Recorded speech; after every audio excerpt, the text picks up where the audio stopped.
School পড়ুয়া ছেলেটি প্রথম দিনেই একটি মেয়েকে দেখে ভালোবেসে ফেলে। এরপর থেকে ছেলেটি মেয়েটিকে পটানোর জন্য বিভিন্ন কৌশল অবলম্বন করে। অবশেষে মেয়েটি রাজি হয়ে যায়, কিন্তু একদিন সে মেয়েটিকে ছেড়ে চলে যায়, কারণ সে টাইম ট্রাভেল করে এমন কিছু জানতে পেরেছে যেটি সে কোনো দিনও ভাবতে পারেনি। ভবিষ্যতে কি এমন ঘটেছে যার জন্য সে মেয়েটি থেকে অনেক দূরে চলে গেল? পুরো গল্পটি জানতে শেষ পর্যন্ত দেখুন।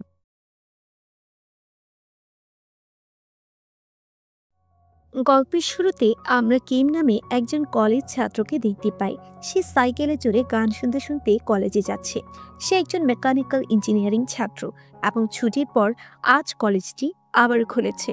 তার সাথে তার এক বন্ধু আছে।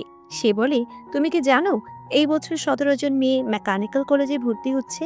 কিম অবাক হয়ে যায়। এত মেয়ে, এবং তাও আবার আমাদের মেকানিক্যাল কলেজে? হ্যাঁ, আগে এত খুশি হবার দরকার নেই। আর শোনো, তাদের মধ্যে আমি জানি একজন শীর্ষ স্টুডেন্ট আছে যে আমাদের বিভাগে নিবন্ধন করেছে, কিন্তু এখনো ভর্তি হয়নি। তাই আমি তোমাকে তার নাম্বার দেব। তুমি কোনোভাবে তার সাথে কথা বলে তাকে তোমার বিভাগে ভর্তি হতে রাজি করাও, এবং তারপর আমরা পুরো কলেজ ঘোষণা করতে পারবো যে শীর্ষ স্টুডেন্ট আমাদের বিভাগটি বেছে নিয়েছে। যাই হোক বন্ধুরা, এটি 1999 সাল।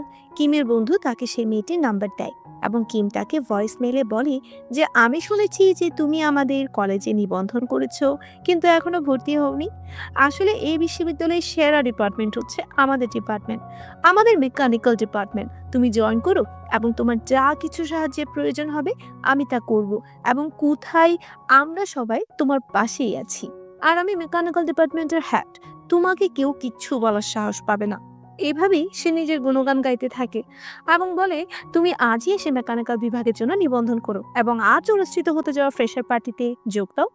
আর হ্যাঁ, আমি কলেজ অডিটোরিয়ামে তোমার জন্য অপেক্ষা করব এবং তোমাকে নিজের পার্টিতে নিয়ে যাব। যাই হোক, কিম মনে মনে বলে, আমি ওই মেয়েটির সম্পর্কে কিছুই জানি না। আমি শুধু জানি সে একজন মেয়ে, এবং সে এটাও মনে করে আমার বন্ধুরা ওই মেয়েটির সাথে বন্ধুত্ব করার আগে আমি প্রথমে তার সাথে বন্ধুত্ব করতে চাই, এবং তারপর এই বিষয়টিকে আরো এগিয়ে নিয়ে গিয়ে আমি তার প্রেমিক হয়ে যাব। আর এতে আমরা বুঝতে পারি যে এটা কিমের কৌশল তার বন্ধুদেরকে ইমপ্রেস করার জন্য। এই বিশ্ববিদ্যালয়ে অন্যান্য বিভাগ আছে, এবং মেয়েরাও সে কোর্সগুলোতেও পড়ে, কিন্তু তাদের হোস্টেলে ছেলেদের হোস্টেল থেকে অনেক দূরে, এবং ছেলেরা সেখানে যেতে পারে না, এবং মেয়েরাও ছেলেদের হোস্টেলে ঘুরে বেড়াতে পারে না। আর এই কারণে মেকানিক্যাল ডিপার্টমেন্ট পড়ুয়া ছেলেরা মেয়েদের দেখতে আত্মমরিয়া হয়ে উঠছে। আর অন্যদিকে সে মেয়েটি কিমের ভয়েস মেলের কথাগুলো শুনে। মেয়েটি বিকেলে কিমকে ফোন করে। আমি জিজ্ঞেস করে, আমি তোমাকে কিভাবে চিনব? আমি তোমাকে আগে কখনো দেখিনি। তারপর কিম তার পোশাকের রং বলে এবং বলে, আমি অডিটোরিয়ামে অপেক্ষা করব। এবং এভাবে কিমের কাজ খুব সহজ হয়ে যায়, এবং সে মেয়েটি অডিটোরিয়ামে কিমের সাথে দেখা করতে যায়। এবং এখানে মেয়েটিকে দেখার সাথে সাথে কিম প্রথম দেখাতেই তার প্রেমে পড়ে যায়, এবং এই মেয়েটির নাম হ্যান্সো। সে জিজ্ঞাসা করে, তুমি মেকানিক্যাল ক্লাসের লিডার? দেখো, আমি এই কলেজ সম্পর্কে কিছুই জানি না, তাহলে তুমি কি আমাকে কলেজ ঘুরিয়ে দেখাবে? আর হ্যাঁ, আমি এখানকার কিছু ক্লাবে যোগ দিতে চাই। তারপর কিম খুব খুশি হয়ে বলে, হ্যাঁ হ্যাঁ, আমি এই মহৎ কাজের জন্যই তো তোমাকে আমাদের ডিপার্টমেন্টে জয়েন হতে বলছি। এসো, আমি তোমাকে কলেজ ঘুরিয়ে দেখাবো এবং তোমাকে ক্লাবেও যোগদান করাবো। এই বলে সে হ্যান্সলকে কলেজের প্রতিটি কোণা ঘুরিয়ে দেখায়, এবং তার সাথে হাঁটা কিমের জন্য একটি উদযাপনের চেয়ে কম নয়। এবং পুরো কলেজ দেখানোর পরে সে অবশেষে হ্যান্সলকে একটি রেডিও রুমে নিয়ে আসে। হ্যান্সল রেডিও খুব পছন্দ করে এবং বলে, আমরা কি এই রুমে গিয়ে রেডিও চালিয়ে দেখতে পারবো? কিম বলে, যদি তুমি চাও তাহলে তুমি সেই রুমে যেতে পারো। মেরি দরজার লকের মধ্যে হাত দেয় এবং তার সাথে কিমও হাত দিয়ে ভেতরে যাওয়ার চেষ্টা করে, কিন্তু দরজার তলায় কারেন্টের মতো ঝাঁকি দেয়। এতে তারা দুজনই অবাক হয়। কিম বলে, মনে হচ্ছে কিছু সমস্যা আছে, বিদ্যুৎ প্রবাহিত হচ্ছে এই তলায়।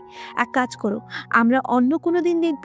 তারপর হ্যান্সল জিজ্ঞাসা করে, এই কলেজে কেউ আছে যে রেডিও চালাতে পারে? আসলে কিমের আরেক বন্ধু আছে যার নাম শন। একটি রেডিও তার আছে এবং সে রেডিও চালাতেই জানে। কিন্তু কিম এখন দ্বিধাগ্রস্ত হয়ে পড়ে, হ্যান্সেলকে কি বলবে আর কি না বলবে। যদি আমি তাকে শন সম্পর্কে বলি এবং সে তার কাছাকাছি চলে আসে, তাহলে তো আমার প্ল্যান নষ্ট হয়ে যাবে। সে মনে মনে বলে, না না, আমি তার কথা বলবো না। তাই সে প্রসঙ্গ পরিবর্তন করে বলে, এই রেডিওটি প্রাচীনকালের লোকেরা ব্যবহার করত, আজকাল ফোন এবং কাগজের মতো নতুন ডিভাইস এসেছে। এবং যাই হোক, এই রেডিওটি অপারেট করে তুমি কি এমন কাজ করতে চাইছো? হ্যান্সেল বলে, আমি এই রেডিও চালানো শিখতে চাই এবং আমি অবশ্যই এমন কাউকে খুঁজে বের করব যে আমাকে শেখাতে পারবে। এভাবে তাদের আলোচনায় সন্ধ্যা হয়ে যায়। কিম এবং তার বন্ধু কলেজে যায়। বন্ধুরা ফ্রেশার পার্টিতে যোগ দিয়ে অনেক আনন্দ করছে, কারণ হ্যান্সেল এখানকার সকল ফ্রেশারদের মধ্যে সর্বোচ্চ নাম্বার পেয়েছে। তো সবার মনোযোগ তার দিকে, কারণ সে মেধাবী এবং একজন ভালো মেয়ে। পড়াশোনার পাশাপাশি অন্য কাজেও সে পারদর্শী। তারপর একজন সিনিয়র ছাত্র মদ্যপান করে তাকে জ্বালাতন করছে, সে খারাপ ব্যবহার করছে। এরপর হ্যান্সেল তার সাথে বাজে ব্যবহার করে, তাই সে অনেক অপমানিত হয়। সে হ্যান্সেলকে আঘাত করার জন্য উত্তেজিত হয়ে ওঠে এবং সবাই হতবাক হয়ে যায়। এই মেয়েটিকে, যে তার কলেজের ডনকে অভদ্রভাবে কথা বলছে। তারপর পার্টি শেষ হওয়ার পর দুজনেই বেরিয়ে আসে। তারপর কিম জিজ্ঞাসা করে, আমিও সেই সিনিয়রকে ভয় পাই এবং তুমি তাকে ছোট বাচ্চার মতো শাসন করছিলে। তুমি দেখে নিও, সে এই কথা সারা জীবন মনে রাখবে। কিন্তু আমি ভয় পাচ্ছি সিনিয়র ছাত্ররা একসাথে আমাদের সবাইকে শাস্তি দিতে পারে, এর জন্য। তারপর হ্যান্সেল বলে, তুমি এত ভয় পাচ্ছ কেন? সে ভুল করেছে, তার ভয় পাওয়া উচিত, আমাদের নয়। তারপর সে হ্যান্সেলকে তার হোস্টেলে নামিয়ে দিয়ে আসে এবং বলে, আজ খুব ভালো দিন ছিল, কারণ তুমি আমার সাথে ছিলে এবং আজ আমাদের প্রথম দেখা। কিন্তু আমি জানি না কেন যেন আমার মনে হচ্ছে আমরা এর আগেও অনেকবার দেখা করেছি। এখানে আমরা বুঝতে পারি তাদের বন্ডিং আগের তুলনায় দৃঢ় হয়ে উঠেছে। কিম বলে, চলো কাল একটি কাজ করি, আমরা দুজন একসাথে দুপুরের খাবার খাই, তুমি কি বলো? এইভাবে সে একের পর এক এত কথা বলে যে হ্যান্সেল বিভ্রান্ত হয়ে পড়ে। কিমও কিছুক্ষণ পর বিরক্ত হয়ে যায় যে আমি অনেক বেশি বলছি, আমি প্রথম দিন থেকে অনেক বেশি বলছি। কিন্তু তারপর হ্যান্সেল বলে, ঠিক আছে, আমরা আগামীকাল দুপুরের খাবারের জন্য দেখা করব। এটি শুনে কিমের খুশি আকাশ ছুঁয়ে যায়। আকাশের সরাসরি সে অনেক কাছে যায়। তোমাদের অবশ্য মনে আছে গল্পের শুরুতে যা কথা বলা হয়েছিল, যে ভালো রেডিও চালাতে জানে। কিম তাকে বলে, তুমি কি জানো হ্যান্সেল রেডিও চালাতে খুব পছন্দ করে, তুমি কি আমাকে তোমার রেডিও দেবে? আমি তাকে এটি দিয়ে ইমপ্রেস করতে চাই। শন বলে, হ্যাঁ বন্ধু, এটা আমার বাড়িতে এমনিতেই পড়ে আছে, নাও, কোনো সমস্যা নেই। আর যাই হোক, কিমের কথা যদি আমরা বলি তাহলে সে দুনিয়ায় একা, তার নিজের বলতে কেউ নেই, একমাত্র তার পোষা কচ্ছপ ছাড়া। সে তার মনের সব কথা সেই কচ্ছপকে বলে। আমি হ্যান্সেলের সাথে দেখা করেছি এবং সারাদিন তার সাথে কাটিয়েছি, আমি তাকে খুব পছন্দ করি, ইত্যাদি ইত্যাদি। এখন বন্ধুরা কিমও তার সেই রেডিওটি নিয়ে এসেছিল এবং তারপরে সেই রেডিও থেকে একটি আওয়াজ আসে, কিন্তু কিম তা খেয়াল করে না। এক কথায় সেদিন তার কোনো গুরুত্বই নেই, সে তো শুধুমাত্র হ্যান্সেলকে ইমপ্রেস করার জন্যই নিয়ে এসেছিল। পরের দিন সে কলেজে হ্যান্সেলকে দেখতে যায় এবং তাকে খুব ভালোভাবে দেখতে শুরু করে। এক কথায় তার দিকে মায়াবী দৃষ্টিতে তাকিয়ে থাকে। তারপর কিম জিজ্ঞেস করে, তুমি পড়াশোনা শেষ করে ভবিষ্যতে কি হতে চাও? সে বলে, আমি একটি ভালো চাকরি করতে চাই এবং কেবল আমার পরিবারকে খুশি রাখতে চাই। কিন্তু বন্ধুরা, কিমের মনোযোগ তার উত্তরের দিকে নয়, তার মুখের দিকে। এবং আজকাল কিমের কাছে হ্যান্সেলকে আগে থেকে একটু বেশি সুন্দর দেখাচ্ছে। কিম এখন এমনটাই অনুভব করে। হ্যান্সেল জিজ্ঞাসা করে, যাই হোক, তুমি জীবনে কি হতে চাও? তুমি কি করতে চাও, মানে ভবিষ্যতে? তারপর কিম দ্রুত চিন্তা না করে বলে, আমি এখনই তোমাকে কিস করতে চাই। আসলে সে তার মনের অজান্তেই বলে ফেলেছে। তারপর সে তার ভুল বুঝতে পারে সে কি বলেছে। আর হ্যান্সেল তার কথা শুনে রেগে যায়। সে ভাবতে থাকে এই ভদ্র ছেলের ভেতরে কত অভদ্রতা লুকিয়ে আছে, সেটা নিয়ে সে ভাবছে। তাই কিম তাকে বোঝানোর চেষ্টা করে, দেখো, ভুল করে মুখ ফসকে আমার মুখ দিয়ে এমন কথা বের হয়ে গেছে, আসলে আমার তেমন কোনো উদ্দেশ্য ছিল না। কিন্তু মেয়েটি বিরক্ত হয়ে চলে যায়। তারপর কিম তার ঘরে আসে এবং সে কচ্ছপটিকে তার দুঃখের কথা বলে, জানো বন্ধু, আজ আমি এত বড় ভুল করেছি, আমাদের প্রেমের গল্প শুরু হওয়ার আগেই শেষ হয়ে গেল ভাই। সে নিশ্চয়ই আমাকে রাস্তার ধারে ছাপ্পি টাইপ রোমিও হিসেবে ভাবছে, মানে যার সাথে গতকাল দেখা হয়েছে এবং আজ সে আমাকে চুমু খেতে চায়। আর কি কি যে ভাবছি আমার সম্পর্কে কে জানে।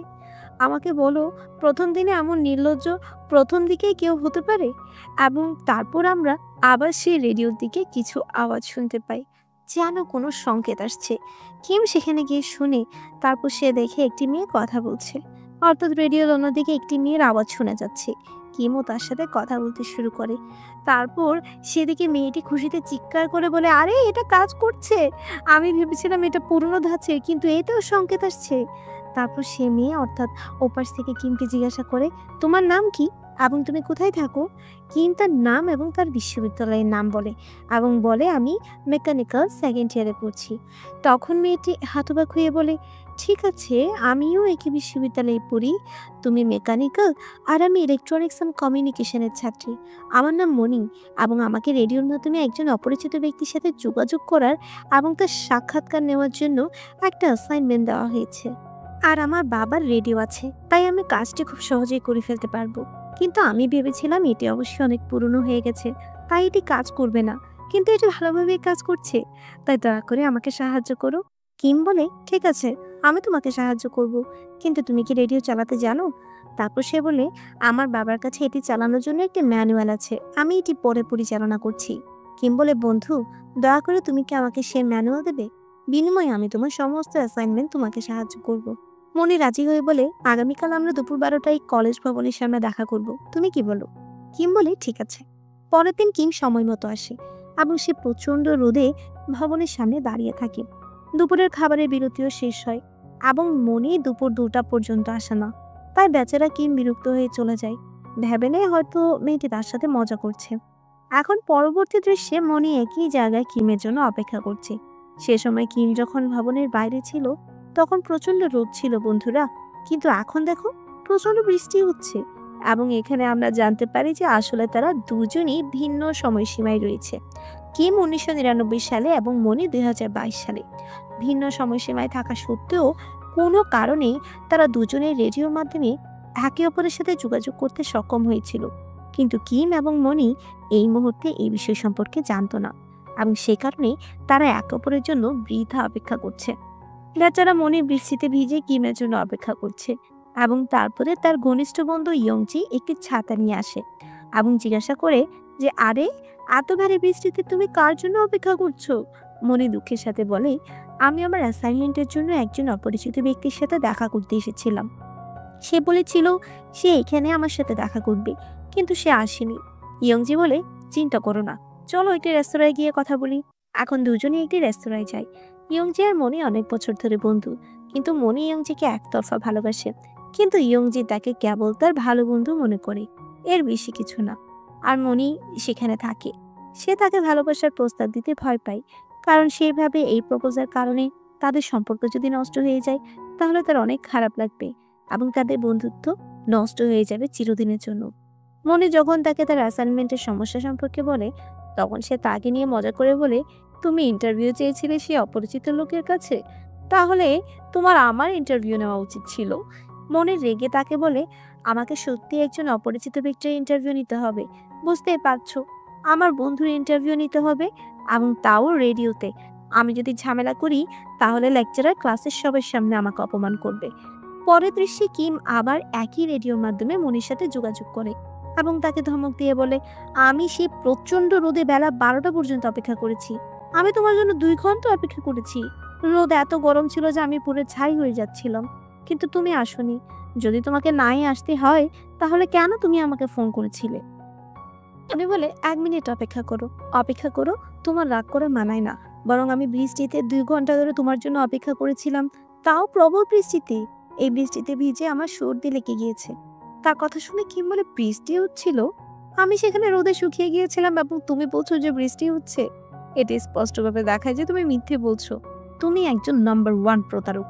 মেয়েটি বলে, দেখো, এতক্ষণ বৃষ্টিতে দাঁড়িয়ে আমার ঠান্ডা লেগেছে এবং এখনো বৃষ্টি হচ্ছে। এই বলেই সে রেডিওর মাইকটি বাইরের দিকে ঘুরিয়ে দেয় আর এখানে সত্যিই বৃষ্টির শব্দ শোনা যাচ্ছে। সে বলে, তুমি কি আমাকে বোকা ভেবেছো? তুমি তো রান্নাঘরে বাসন ধুচ্ছ, তুমি ইচ্ছে করে এই শব্দ করছো।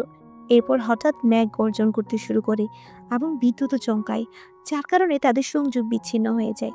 কিম বিভ্রান্ত হয়ে পড়ে, মনির বাড়িতে কি সত্যি বৃষ্টি হচ্ছে? পরের দিন হানসোলকে দেখানো হয়। সে কিমের সাথে দেখা করতে আসে, কিন্তু কিম হানসোলকে এখন খুব ভয় পায়। কিম ভাবে হয়তো আমাকে সেই সিনিয়র ছাত্রের মতো সবার সামনে অপমান করবে, তাই সে হানসোলকে দেখে ভয়ে পালিয়ে যায় এবং সে শনকে বলে, আমি হানসোলকে দেখার সাথে সাথেই তার প্রেমে পড়ে গেছি আর তার পরের দিন আমি তাকে চুমু খাওয়ার কথা বলেছিলাম। আমি ভাবিনি সে কি ভাবছে আমার ব্যাপারে, কিন্তু আমি ভাবছি যে আমার তার কাছে ক্ষমা চাওয়া উচিত এবং অবশ্যই তাকে আমার হৃদয়ের অনুভূতি বলা উচিত। এতে কি মনে হচ্ছে তোমার? সে কি আমাকে ক্ষমা করে মেনে নেবে? তারপর শন বলে, তুমি তাকে বলবে, কিন্তু এটি জরুরি নয় যে সে হ্যাঁ বলবে। যদি সে তোমাকে প্রত্যাখ্যান করে, এখানে বোঝাই যাচ্ছে শন তাকে ডিমোটিভেট করছে আর নেগেটিভ কথা বলতে শুরু করে। তারপর কিম রেগে যায় এবং বলে, তুই এসব কি বলছিস? কোথায় তুমি আমাকে বন্ধু হিসেবে সাহায্য করবে, মোটিভেট করবে, ভালো ভালো আইডিয়া দিবে, সেখানে নেগেটিভ কথাই বলে যাচ্ছ? আসলে এটা আমার ভুল ছিল যে আমি তোমাকে আমার মনের অনুভূতিগুলো বলেছিলাম। যাই হোক, আমি অবশ্যই তাকে প্রপোজ করব এবং পরবর্তীতে ওকে তোমার সামনে নিয়ে আসবো। এরপর পরের সিনে আমাদেরকে দেখানো হয় মনির ক্লাসের দৃশ্য, মানে ভবিষ্যতে 2022 সালে। এখানে সমস্ত ছাত্র অ্যাসাইনমেন্ট জমা দিয়েছে, শুধুমাত্র মনি ছাড়া। সে তার অ্যাসাইনমেন্ট জমা দিতে পারেনি। তারপর লেকচারার তাকে সতর্ক করে দেয় এবং বলে, যদি আগামী 2 দিনের মধ্যে অ্যাসাইনমেন্ট জমা না দেওয়া হয় তাহলে আমি তাকে ক্লাস থেকে বের করে দেব। এবং তারপর কোনো উপায় না পেয়ে মনি আবার রেডিওর মাধ্যমে কিমের সাথে যোগাযোগ করে এবং বলে, গতকাল আমি রাগ করে কি বলেছিলাম তা আমি জানি না। দয়া করে আমাকে ক্ষমা করে দাও। আর দেখো, আগামীকাল আমাকে অ্যাসাইনমেন্টটি সম্পন্ন করতে হবে। তাই দয়া করে আমাকে সাহায্য করো। এইভাবে সে অনেক অনুরোধ করে। তারপর কিম বলে, ঠিক আছে, এত কান্নাকাটি করার দরকার নেই। আমি তোমাকে সাহায্য করব। তুমি শুধু একবার সেই রেডিওর ম্যানুয়ালটি আমাকে দেখাও। মনি বলে, ঠিক আছে। কিন্তু তুমি সেই ম্যানুয়ালটি দিয়ে কি করবে? কিম বলে, তুমি জানো, আমার একজন বান্ধবী আছে। সে রেডিও খুব পছন্দ করে। শুধু তাকে ইমপ্রেস করার জন্য আমাকে এই রেডিও চালানো শিখতে হবে। মনি বলে, বাহ বন্ধু, তোমার উদ্দেশ্য খুবই ভালো। যাই হোক, তুমি কখন বিশ্ববিদ্যালয়ে জয়েন হয়েছো? কিম বলে, আমি 1998 সালে জয়েন করেছিলাম এবং আমি এখন 2য় বর্ষে আছি। মনি বলে, ও ভাই, আমি তোমার জন্ম তারিখ জিজ্ঞেস করিনি। বলো তুমি কোন সালে বিশ্ববিদ্যালয়ে জয়েন করেছিলে? কিম তখন বলে, আমি তোমাকে এটাই বলছিলাম। আমি 1998 সালে জয়েন করেছিলাম এবং এখন 1999 সাল এবং আমি 2য় বর্ষে আছি। তোমাকে কতবার বলবো? মনি তখন বিরক্ত হয়ে বলে, তুমি কি আমাকে পাগল মনে করো? আরে এটা তো 2022 সাল আর তুমি বলো 1999 সাল। এটা এভাবে চলবে না। তুমি এক কাজ করো, আমাকে তোমার মোবাইল নাম্বার দাও, আমি তোমাকে ফোন করব। কিম তাকে তার নম্বরও বলে। আসলে এখানে কিমের সেই সময়ের একটি সাধারণ ফোন আছে এবং মনির কাছে লেটেস্ট স্মার্টফোন আছে। মনি সেই নম্বরে কল করে একটি বার্তা পায়, এই নম্বরটি বিদ্যমান নেই। এখন মনি অবাক হয়ে যায় যে এটা কিভাবে সম্ভব। সে আবার কিমের নম্বর চায়, কিন্তু এবারও কল আসে না। সে কিমকে বলে যে চলো দুজনে একটি মেসেজিং অ্যাপে কথা বলি। কিন্তু এইখানে তো কিম 1999 সালের একজন মানুষ এবং সে বুঝতে পারে না যে এই মেসেজিং অ্যাপটা কি। আরও কিছুক্ষণ কথা বলার পর দুজনেই বুঝতে পারে যে তারা ভিন্ন সময় বসবাস করে। দুজনেই অবাক হয়ে যায় যে এটি কিভাবে সম্ভব। কিম অতীতে বাস করছে এবং মনি ভবিষ্যতে বাস করছে। কিম বলে, আসলে এটি খুবই অদ্ভুত, কিন্তু এটি নিশ্চিত করার জন্য আমার কাছে একটা প্ল্যান আছে। আচ্ছা মনি, তোমার কলেজে কি সেই পুরনো ফোন বুথটি এখনো আছে? মনি বলে, হ্যাঁ এটি আছে, কিন্তু কেউ এটি ব্যবহার করে না। কিম বলে, ঠিক আছে, এক কাজ করো, আমি ওই ফোন বুথে গিয়ে কিছু লিখবো, তুমি সে কথা দেখতে পাও কিনা আমাকে জানাবে। এরপর কিম তার টাইমলাইনে কিছু লেখে, অর্থাৎ 1999 সালে সে টেলিফোন বুথে এবং 2022 সালে মনি সেখানে গিয়ে দেখে যে কিমের লেখা বার্তাটি সেখানে আছে। সে বুঝতে পারে যে কিম আসলেই অতীতের টাইমলাইনে বসবাস করে। তারপর সে খুব এক্সাইটেড হয়ে যায়, তার বন্ধুর সাথে দেখা করতে যায় এবং এসব কথা বলে। তখন মনির বন্ধু বলে, আরে গতকাল তোমার সাথে কথা বলার পর ছেলেটি নিশ্চয়ই ফোন বুথে গিয়ে লিখেছে। এটা তেমন কোনো বড় বিষয় নয়। আর এতে কিভাবে প্রমাণ হবে যে সে এটি 1999 সালে লিখেছিল? এবার মনি আবারও কনফিউজড হয়ে যায় আর বলে, হ্যাঁ তোমার কথায় যুক্তি আছে। অন্যদিকে 1999 সালে কিম অবশেষে হ্যানসেলের কাছে ক্ষমা চায় এবং আবার তার সাথে বন্ধুত্ব করে। আর অন্যদিকে 2022 সালে ইয়ংজির পরিবারের অবস্থা ভালো নয়, তাই সে তার পড়াশোনা ছেড়ে চাকরি করার সিদ্ধান্ত নিয়েছে। মনিও তার জন্য খারাপ বোধ করে এবং ভয় পায় যে ইয়ংজি আমার জীবন থেকে এবং বন্ধুদের থেকে দূরে চলে যেতে পারে। তাই সে 1999 সালে রেডিওর মাধ্যমে কিমকে কথা বলে। কথা বলার সময় তাদের উভয়ের মধ্যে খুব ভালো বন্ডিং তৈরি হয় এবং তারা তাদের নিজ নিজ জীবনে ঘটে যাওয়া সবকিছু শেয়ার করে।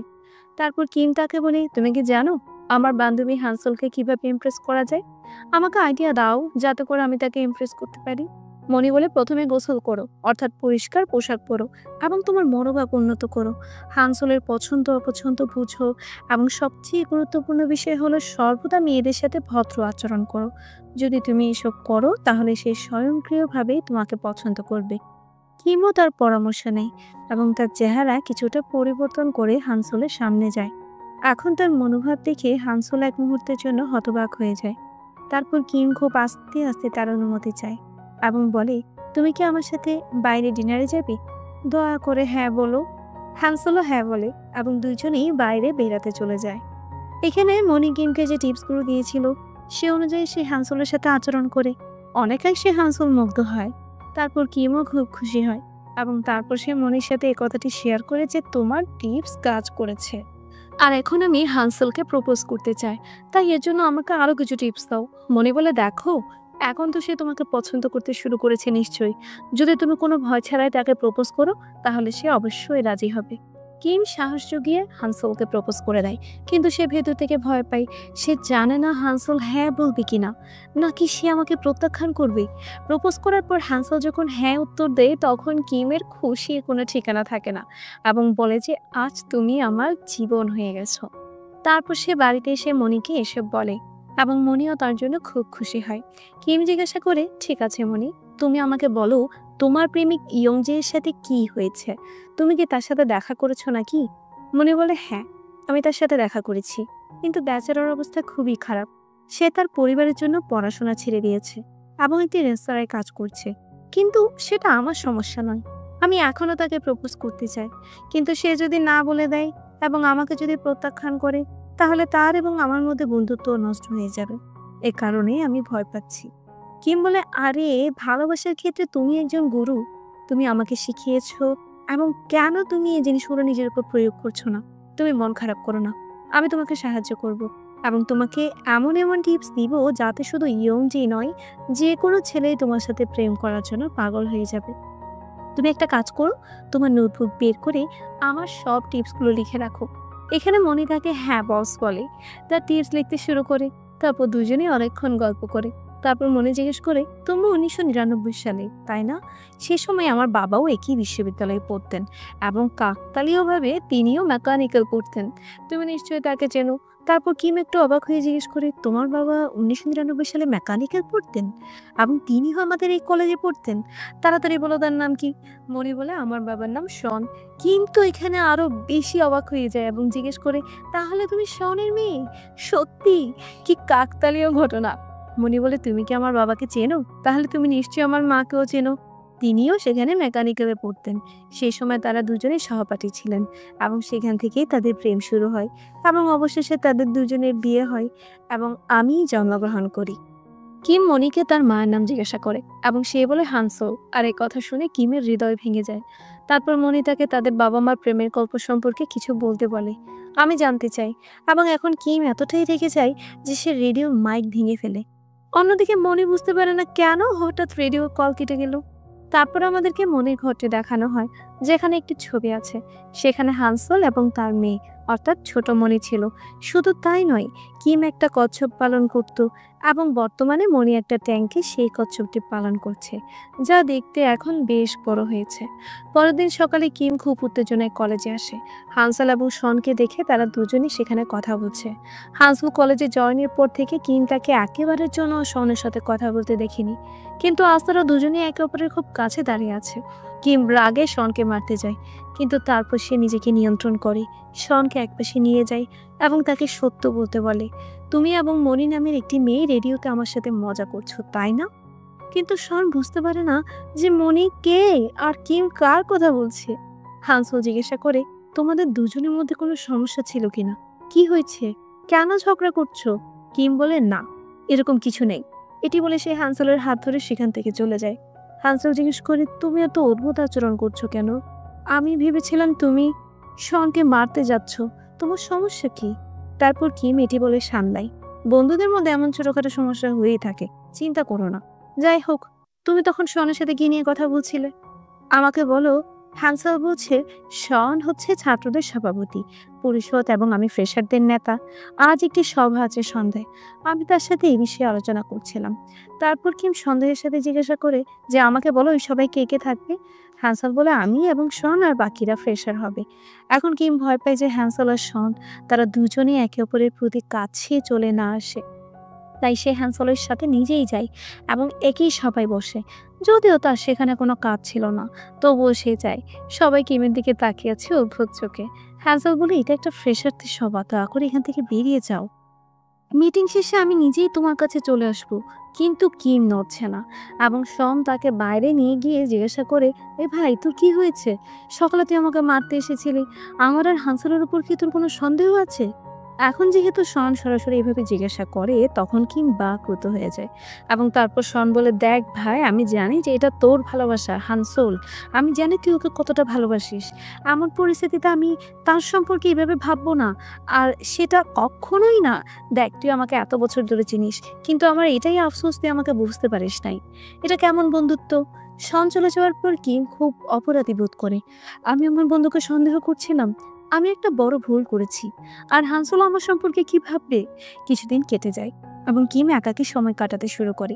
সে ভয় পায় যে হানসোল হয়তো আমাকে ছেড়ে চলে যেতে পারে, এবং অন্যদিকে সেও চিন্তিত যে আমার এই ভালোবাসা যদি সফল হয় এবং আমি হানসোলকে বিয়ে করি, তাহলে ভবিষ্যতে মনির কি হবে? হয়তো সে আর কখনোই জন্মগ্রহণ করবে না। এই বিভ্রান্তির মধ্যে একদিন সে হানসোলকে তার বাড়িতে ডাকে। সেখানে অনেক বই আছে। হানসোল জিজ্ঞাসা করে, তুমি কি বই পছন্দ করো? কিম বলে, শুধু আমারই পছন্দ নয়, আমি নিজেও কিছু বই লিখেছি। তারপর হানসোল সেখানে রেডিও দেখতে পায় এবং বলে, আমি কতবার তোমাকে রেডিও চালাতে শিখতে বলেছি, কিন্তু তুমি বারবার এটা স্থগিত করে দিয়েছিলে আর বলেছিলে তোমার কাছে রেডিও নেই। যদি তোমার কাছে এটা থাকে তাহলে অন্তত এখনই আমাকে শেখাও। কিন্তু এখন কিমের হানসোলের সাথে কথা বলতে বা তার সাথে সময় কাটাতে ইচ্ছে করছে না। সে জানে না কেন এখন আর তার সাথে সময় কাটাতে ভালো লাগে না। কিম বলে, এটা আমার বন্ধু শনের। এতে হ্যান্সেল আরো এক্সাইটেড হয়ে ওঠে। সে বলে, ও, এটা শনের। কিম আরো বিরক্ত হয়। তারপর হ্যান্সেল রেডিও বাম পাশে নিজের এবং কিমের একটি ছবি আটকে দেয়। এটি দেখে কিমের একটি কথা মনে পড়ে। মনির সাথে কথা বলার সময় মনি তাকে বলেছিল যে আমার বাবার রেডিওতে একটি ছবি লাগানো ছিল। রেডিওর বাম পাশে স্টিকারের মতো কিছু আটকে আছে।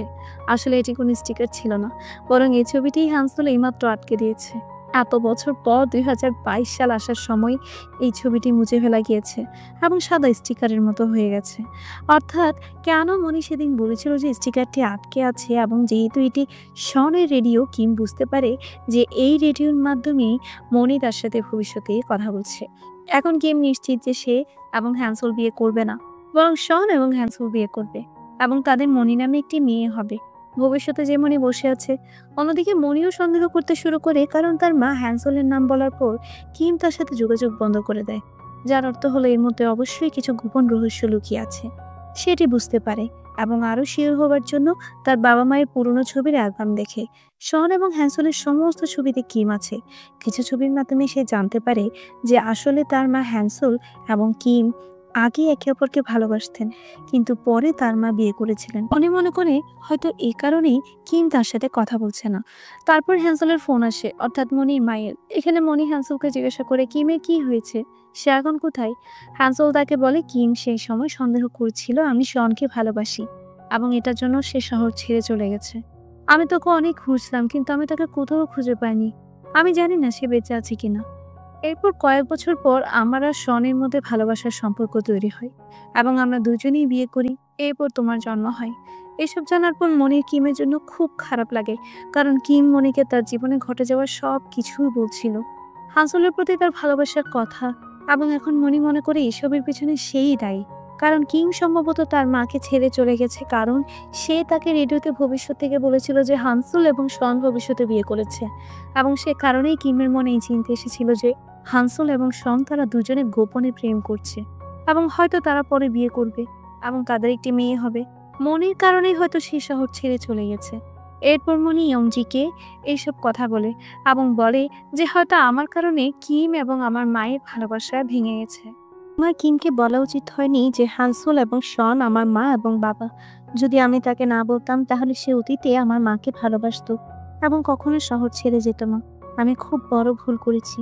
বেচারা মেয়েটি অনেক কাঁদতে কাঁদতে তারপর ইয়ংজি তাকে শান্ত করে, বলে, না না, এটা তোমার দোষ নয়। দেখো, কেউ ভাগ্য এড়াতে পারে না। ভাগ্যে লেখা ছিল যে কিম এবং হানসুল আলাদা হবে এবং হানসুল বিয়ে করবে এবং তারপর তোমার জন্ম হবে। এরপর আমাদেরকে দেখানো হয় অতীতে কিম একটি বাস্কেটবল ম্যাচ খেলছিল, যা দেখার জন্য হানসুল এবং শন দুজনেই একসাথে এসেছে এবং সেখানে বসে একটি ভিডিও শুট করে একে অপরের সাথে কথা বলে এবং তাদেরকে একসাথে খুব খুশি দেখাচ্ছিল। এটি দেখে কিম ম্যাচের দিকে মনোযোগ দিতে পারছে না এবং রাগে শনকে মারতে শুরু করে। কিন্তু এবারও হ্যান্সেল বুঝতে পারে না এই দুজনের মধ্যে সমস্যা কি, তারা কেনই বা ঝগড়া করে। পরে সে শনকে এই বিষয়ে জিজ্ঞাসা করে তারপর সে বলে, আরে বন্ধুদের মধ্যে এই ধরনের ছোটখাটো ঘটনা ঘটতেই থাকে। তুমি কিমকে ভুল বুঝো না। কিম একটু বদমেজাজি, কিন্তু সে খুব ভালো মনের মানুষ। সে লেখক হতে চেয়েছিল, কিন্তু শুধুমাত্র আমার জোরাজুরিতে সে মেকানিক্যাল পড়তে রাজি হয়েছিল। হয়তো সে কারণেই সে মানসিক চাপে আছে এবং রাগে সে আমাকে মারধর করছে। কিন্তু তুমি দেখবে আগামীকালই সে আমার সাথে দেখা করবে এবং বলবে, বন্ধু আমার ভুল হয়েছে, দয়া করে ক্ষমা করে দাও। এটা আমাদের মধ্যে ঘটে, এটা কোনো সমস্যা নয়। কিম শনকে আঘাত করেছিল, কিন্তু শন কিমের জন্য এমন কিছু বলেনি যেটার কারণে কিমকে হ্যান্সেলের চোখে খারাপ দেখতে পারে। সে এত সুন্দর কথা বলে হ্যান্সেলকে বোঝায় বন্ধুত্বের ক্ষেত্রে এমনটা হয়, মানে সে কিমের উপর মোটেও রাগ করে না। কিম তার জীবনে যে কোনো সমস্যার মুখোমুখি হচ্ছে তা বুঝতে পেরে সে তার বন্ধুকে সমর্থন করে। শন সাহায্য করার জন্য যথাসাধ্য চেষ্টা করে এবং হ্যান্সেল তার এই গুণটি পছন্দ করে। কিম আবার বাড়িতে আসে এবং খুব বিরক্ত হয় যে আমি আমার বন্ধুকে আবারও সবার সামনে কোনো কারণ ছাড়াই মেরেছি। এরপর কিম আবার সেই রেডিওর মাধ্যমে মনিকে এই কথাগুলো শেয়ার করে এবং তার হৃদয়ের বোঝা হালকা করতে চায়। তাই সে তার সাথে যোগাযোগ করার চেষ্টা করে, কিন্তু মনি বাড়িতে নেই এবং কোনো উপায় খুঁজে পাচ্ছে না। কিম আবার তার কচ্ছপকে তার দুঃখ ভাগ করে নেওয়ার জন্য খুঁজতে থাকে, কিন্তু কচ্ছপটি সেখানে নেই। কিন্তু সেখানে তার পায়ের ছাপ আছে, যা সে অনুসরণ করে এবং বাড়ির বাইরে রাস্তায় পার হওয়ার পর সে অনেক দূরে পৌঁছে যায় এবং তারপর বৃষ্টি শুরু হয়। তার পোষা কচ্ছপ ছিল তার একমাত্র সঙ্গী, যে সর্বদা তার কথা শোনে। সে তাকে সর্বত্র খুঁজতে থাকে এবং তারপর সে দেখতে পায় যে হ্যান্সেল সেই কচ্ছপটিকে তার হাতে ধরে ছাতা নিয়ে শনের কাছে দাঁড়িয়ে আছে। এই দৃশ্য কিমকে এতটাই কষ্ট দেয় যে সে তাদেরকে জিজ্ঞাসাও করে না। আসলে ভালোবাসা হারানোর যন্ত্রণা কিমের উপর খুব ভারী হয়ে ওঠে। তার মন ভেঙে যায় এবং ভাবে এই দুজন এখনো একসাথে আছে। এবং সে সিদ্ধান্ত নেয়, যখন এই দুজন একে অপরের সাথে এত খুশি, তখন আমি কেন তাদের জীবন নষ্ট করব এবং ভবিষ্যতে কেন আমি তাদের জীবন নিয়ে খেলবো। এই শহর এবং তাদের জীবন থেকে দূরে চলে যাওয়াই আমার জন্য ভালো হবে। এই ভেবে সে তার প্রিয় কচ্ছপটিকে তাদের কাছে রেখে চলে যায়। কিম অনেক কাঁদে। কিম হ্যান্সেলের সাথে প্রথম দেখা হওয়ার পর থেকে তার সাথে কাটানো প্রতিটি মুহূর্ত মনে রাখে। আসলে হ্যান্সেল এবং শন ছাতা নিচে খুব সাধারণভাবে কথা বলছিল। তাদের মধ্যে কেবল বন্ধুত্ব ছিল, প্রেম ছিল না। কিন্তু যখনই কিম তাদের একসাথে দেখত, সে তাদের ভুল বুঝত এবং নিজেই তার জীবন থেকে অনেক দূরে চলে যায়। কয়েক বছর পর শন এবং হ্যান্সেলের মধ্যে একটু প্রেম শুরু হয়। তারপর তাদের দুজনের বিয়ে হয়। মনি তার রেডিওর মাধ্যমে তার বন্ধু কিমের সাথে যোগাযোগ করার চেষ্টা করে, কিন্তু সে সফল হয় না। পরবর্তী দৃশ্যে মনিকে দেখানো হয় সে তার অ্যাসাইনমেন্টের প্রস্তুতি করছে। কিমের সাথে এখনো পর্যন্ত তার সমস্ত কথোপকথনের উপর ভিত্তি করে সে তার অ্যাসাইনমেন্ট প্রস্তুত করে এবং জমা দেয়। যখন সে ক্লাসে এটি উপস্থাপন করে, সবাই এটি পছন্দ করে এবং সবাই তার অনেক প্রশংসা করে। কিন্তু মনি জানে না কিম এখন কোথায় আছে এবং সে বেঁচে আছে কিনা।